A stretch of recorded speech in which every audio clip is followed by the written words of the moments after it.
D voter বিশেষকৈ আমাৰ সনাতনী যিসকল ডি ভোটাৰ আছে, কোচ ৰাজবংশী ডি ভোটাৰ আছে, হাজোঙো ডি ভোটাৰ আছে, গাৰো ডি ভোটাৰ আছে,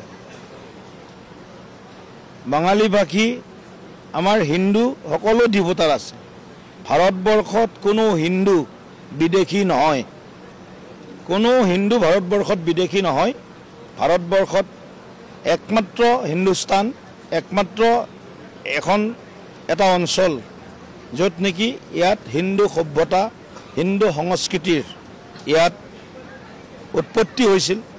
আৰু হিন্দু যিটো আমাৰ জীৱন পদ্ধতি, এই হিন্দু জীৱন পদ্ধতিক বিভিন্ন পন্থেৰে যিসকলে মানে, যত মত তত পথ, যত জীৱ তত শিৱ,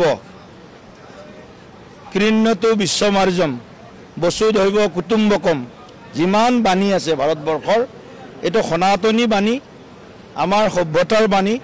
এই সনাতনী সভ্যতাৰ ওপৰত বিশ্বাস কৰা প্ৰতিগৰাকী হিন্দুক ভাৰতবৰ্ষত আজি আমি তেওঁলোকক স্বাভাৱিকভাৱে তেওঁলোকক থাকিব দিয়া, তেওঁলোকক সংৰক্ষণ দিয়াৰ আমাৰ এটা ৰাষ্ট্ৰীয় কৰ্তব্য আছে। আৰু ইয়াত কোনো ধৰণৰ কোনো লুকাই চুৰকৈ কথা কোৱাৰ প্ৰয়োজন নাই। মুকলিভাৱে এই কথাটো আমি কৈছোঁ যে কোনো হিন্দু ভাৰতবৰ্ষত বিদেশী নহয়। আহিব লগা নাই, আহিব লগা থাকিলে 14 চনলৈকে 12জনে এপ্লিকেশ্যন নকৰিলেহেঁতেন। কাপ আমি গৃহীত কৰাৰ পিছত, নাগৰিকত্ব সংশোধনী বিধেয়ক গৃহীত কৰাৰ পিছত 12জনে মাত্ৰ এপ্লাই কৰিছে নাগৰিকত্বৰ কাৰণে। তাৰে 3জনক নাগৰিকত্ব দিয়া হৈছে, বাকী কেইজনমানক নাগৰিকত্ব সন্দৰ্ভত তাৰ বিচাৰ প্ৰক্ৰিয়া বা সোধা পোছা চলি আছে। গতিকে এই যিটো এটা ফেক নেৰেটিভ বনাব বিচাৰি আছে যে 24তো হিন্দু আহিলে পাব নেকি, আইন সংশোধন হৈছে হয়, কিন্তু 24ত আৰু হিন্দু আহিব লগা নাই।